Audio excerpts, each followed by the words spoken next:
Sigue esperando. Escrito por Relatos Macabrones.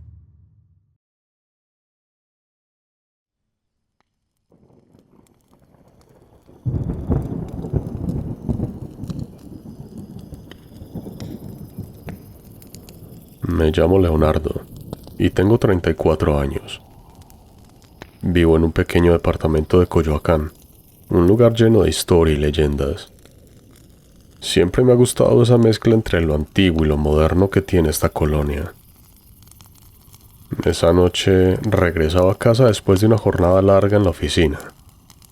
Al abrir la puerta, noté que el aire dentro estaba más frío de lo habitual. Ignorando la sensación, me dirigí a la cocina para prepararme un café. Al encender la luz, vi una figura reflejada en la ventana. Era una sombra, como la silueta de una mujer. Pensé que era el cansancio jugándome una mala jugada. Respiré profundo y continué preparándome mi café. Me senté en el sillón de la sala, encendí la televisión y traté de relajarme. De repente la tele se apagó sola y escuché un golpe fuerte desde la cocina. Pensando que era una falla eléctrica, me levanté para revisar el enchufe y ahí, en la esquina de la sala, la vi de nuevo. La figura de una mujer, esta vez más clara. Su vestido blanco se movía ligeramente, como si una brisa invisible lo moviera. Su rostro pálido y ojos que parecían pozos sin fondo. No podía moverme. El miedo me paralizó. Sentí un escalofrío recorrer mi espalda. Intenté moverme, pero estaba paralizado por el miedo. Esa cosa se acercó lentamente. Comenzó a hablar, pero no movía los labios. Su voz resonaba en mi cabeza. «Ayúdame, Leonardo», me decía. Podía escuchar el latido de mi corazón, fuerte y acelerado detrás del susurro de su voz. Ella extendió una mano hacia mí, una mano pálida y traslúcida. En ese momento, supe que no era un sueño ni una alucinación. Estaba frente a un espíritu. Con un esfuerzo sobrehumano, logré moverme y correr hacia la puerta. La abrí de golpe y salí al pasillo tratando de respirar. Mi vecino, don Nacho, me vio y me preguntó qué pasaba. Le conté lo sucedido, tratando de calmarme. Don Nacho, un hombre mayor y sabio, me escuchó con atención y luego me dijo: «No eres el primero que ve a esa mujer. Cuentan que hace muchos años una joven murió en ese departamento, esperando a su prometido que nunca regresó. Su espíritu sigue ahí, buscando a su amor perdido». Esa noche no volví a mi departamento. Dormí en casa de un amigo, con el recuerdo de aquella figura siempre presente en mi mente. Al día siguiente hablé con un sacerdote y le pedí que bendijera el lugar. Desde entonces, no he vuelto a ver a esa mujer, pero a veces, en las noches frías de octubre, siento su presencia, como si aún esperara, silenciosa y triste, el regreso de su amado.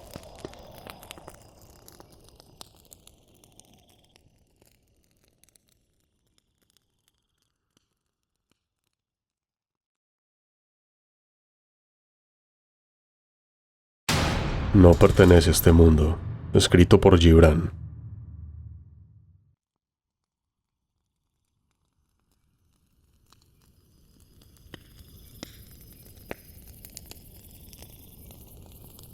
Hace 3 noches decidimos salir de la ciudad para acampar en un bosque al que nadie va. Era nuestra manera de desconectar el estrés diario Y para ser sinceros, también para presumir en redes sociales con fotos de fogatas y paisajes naturales. Éramos 5: Laura, Marcos, Elena, Daniel y yo. Llegamos al bosque al atardecer y montamos las tiendas de campaña cerca de un claro. Todo parecía perfecto, pero había algo en el ambiente que me hacía sentir incómodo. Era como si el bosque estuviera observándonos, esperando el momento adecuado para revelarse. La primera noche fue tranquila. Cenamos bajo las estrellas y contamos historias de terror, riendo de nuestras propias invenciones. Pero al segundo día, las cosas comenzaron a torcerse. Encontramos marcas en los árboles, símbolos tallados que ninguno de nosotros pudo identificar. Elena bromeó diciendo que era el trabajo de adolescentes aburridos, pero yo no estaba tan seguro. Esa noche Laura desapareció. La buscamos por todas partes, gritando su nombre hasta quedarnos sin voz. Finalmente la encontramos cerca del arroyo, completamente desorientada y sin recordar cómo llegó allí. Decía haber escuchado una voz que la llamaba, pero juraba que no era una voz humana. El tercer día las tensiones aumentaron. Marcos y Daniel tuvieron una pelea porque Marcos insistía en que debíamos irnos, pero Daniel quería quedarse y resolver el misterio de aquellas marcas. Fue en vano. Esa noche los ruidos comenzaron, ruidos que no se podían explicar, que venían de todas partes y de ningún lugar a la vez. Crépitos, susurros y un gemido que hacía que la sangre se helara en nuestras venas. Yo intentaba mantener la calma, pero sabía que algo iba terriblemente mal. Alrededor de las 3 de la madrugada, escuché pasos alrededor de nuestra tienda. Agarré una linterna y, con el corazón latiendo a 1000 por hora, salí a investigar. No había nadie, pero las marcas en los árboles parecían haber aumentado, como si se estuvieran multiplicando. El último día ya no éramos los mismos. Las ojeras marcaban nuestros rostros y el miedo había reemplazado cualquier rastro de aventura. Decidimos marcharnos al amanecer, pero fue demasiado tarde. Durante la noche, los ruidos se intensificaron y comenzaron los gritos. Eran gritos de pánico, desesperados. Elena había desaparecido y cuando la encontramos, estaba en un estado de shock, murmurando algo sobre una figura que la había seguido. Ahora, mientras escribo esto, estamos en el coche, conduciendo de vuelta a la ciudad. No hemos hablado desde que salimos de aquel bosque, y cada uno está perdido en sus propios pensamientos. Sé que algo nos siguió hasta aquí. Lo puedo sentir. Cada sombra, cada crujido me hace saltar. No sé qué es, pero sé que no hemos dejado todo atrás. Estoy completamente aterrorizado.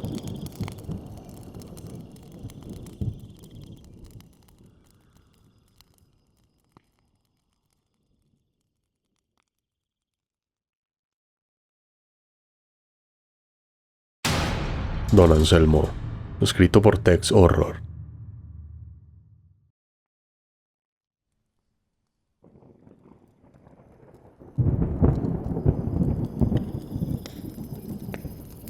Cada caso tiene su propia oscuridad, pero este fue un verdadero descenso a los abismos del horror humano. Soy el detective Carlos Méndez, y esta es la historia que aún me atormenta cada nuevo día. Todo comenzó una mañana ordinaria. recibimos una llamada del vecindario de las Flores, un lugar tranquilo y acomodado donde nunca pasa nada. La señora García, una anciana amable que siempre tenía galletas para los niños, había encontrado algo perturbador en su jardín: los restos desmembrados de un gato, cuidadosamente dispuestos en un patrón ritualista. Mis colegas y yo descartamos inicialmente la posibilidad de algo más siniestro que un acto vandálico. Ese fue nuestro primer error. El segundo evento ocurrió semanas después, en la misma zona. La familia López llamó desesperada a la estación. Su niñera, una joven estudiante universitaria, había desaparecido sin dejar rastro. Después de una búsqueda exhaustiva, encontramos su cuerpo en el cobertizo del jardín, desmembrado de la misma manera que el gato de la señora García. La diferencia era que ahora había símbolos tallados en las paredes del cobertizo, extraños y perturbadores, que parecían hablar de antiguos rituales y sacrificios. El tercer evento finalmente nos llevó a conectar los puntos. La familia Torres, que había contratado al mismo anciano jardinero, encontró su cocinera ahorcada en la cocina, con el cuerpo colgando de una cuerda hecha de ramas y hojas, meticulosamente trenzadas. La escena era grotesca. La mujer tenía los ojos abiertos, una expresión de terror grabada en su rostro, y un mensaje escrito con su propia sangre en la pared: Él viene por ti. Las pistas eran escasas, pero había un nombre que aparecía repetidamente en las declaraciones de los testigos: Don Anselmo, el anciano jardinero. Nadie sabía mucho de él, excepto que aparecía todas las mañanas ofreciendo sus servicios de jardinería y fumigación. Era una figura inofensiva, casi entrañable. Sin embargo, un detalle se repetía en todos los testimonios. Siempre llevaba una mochila grande y sucia. Empezamos a investigar más a fondo. Descubrimos que don Anselmo no tenía registro de nacimiento, ni familiares conocidos. Nadie sabía dónde vivía. Era como si hubiera surgido de la nada, pero el verdadero golpe vino cuando conseguimos acceso a su mochila. En su interior encontramos una colección de cuchillos, frascos con líquidos extraños y una especie de diario con fechas, nombres y algunas anotaciones como de rituales. El horror culminó cuando lo arrestamos en la casa de los Hernández. Había convencido a la familia de que su perro estaba enfermo y necesitaba ser sacrificado para salvar a su hijo. Cuando llegamos, encontramos a don Anselmo con el cuchillo en la mano, listo para matar al perro, mientras recitaba una especie de oración. La familia estaba paralizada por el miedo, como hipnotizada por sus palabras. Don Anselmo confesó sus crímenes sin mostrar remordimiento. Cada asesinato era para él un acto de purificación, una ofrenda a sus dioses. Sus víctimas eran los trabajadores del hogar, aquellos que él consideraba impuros y sacrificables. El juicio fue rápido, y don Anselmo fue declarado culpable y sentenciado a cadena perpetua. Sin embargo, el verdadero terror nunca desapareció del vecindario. A veces en las noches, algunos vecinos dicen escuchar su voz, algunos susurros, recordándoles que el mal puede esconderse detrás de la máscara más inofensiva.